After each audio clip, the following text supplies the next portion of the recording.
अमेरिकेचे राष्ट्राध्यक्ष Donald Trump यांनी महागाईचा दबाव आणि वाढत्या टीकेमुळे अखेर मोठा निर्णय घेतलाय।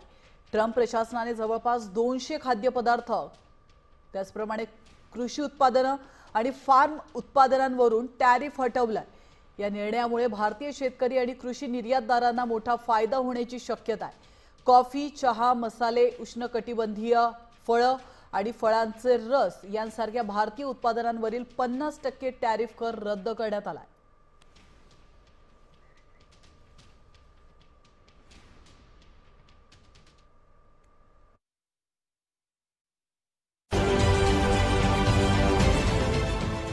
देश विदेशातील प्रत्येक घडामोडींचे लाईव्ह अपडेट मिळवण्यासाठी आता साम टीव्हीच्या सर्व सोशल मीडिया प्लॅटफॉर्मला लाईक, फॉलो आणि सबस्क्राइब करा।